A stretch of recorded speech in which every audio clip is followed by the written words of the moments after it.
একটা মজার এবং গুরুত্বপূর্ণ বিষয় শেয়ার করি, যেটা আমার সাথে বারবার ঘটে আর কি। যে এই ধরুন সামনে কয়েকদিন পর আমার পরীক্ষা আছে, অথচ আমি এখন পড়তে বসছি না। কেন? যখনই পড়ার টেবিলে বসতেছি তখন মনে হচ্ছে হাতে তো বেশ কয়েকদিন সময় আছে, কেননা আমি একটু ধীরে সুস্থে পড়াশোনা করি, একটু গোছাই টোছাই নিয়ে তারপর পড়াশোনা করি। এই করতে করতে যখন একদম এক্সামটা একদম নিকটে চলে আসে, in the next morning I have to attend the exam, তখন মনে হয় যে আসলে আমার এই টপিকটা পড়া উচিত, এই টপিকটা গুরুত্বপূর্ণ।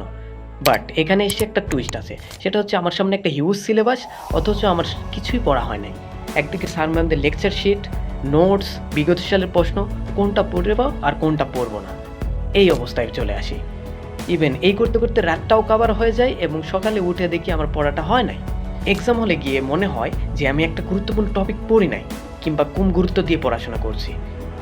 আলটিমেটলি যা হয়, কোয়েশ্চেন পেপার যখন হাতে পাই তখন দেখি যে এই কোয়েশ্চেনটাই আমার চলে আসছে।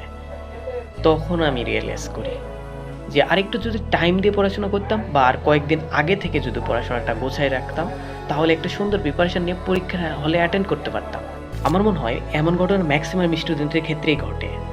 সুতরাং একটা কাজ করার পূর্বে সেটা খুব মনোযোগ দিয়ে পড়া উচিত এবং শেষ করা উচিত, তাহলেই তো একটা সুন্দর ফলাফল পাওয়া সম্ভব।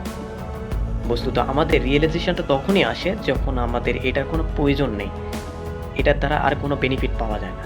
তো এই ছিল আজকের ভিডিওটি কেমন লাগলো অবশ্যই আপনার মতামত কমেন্ট করে জানাবেন।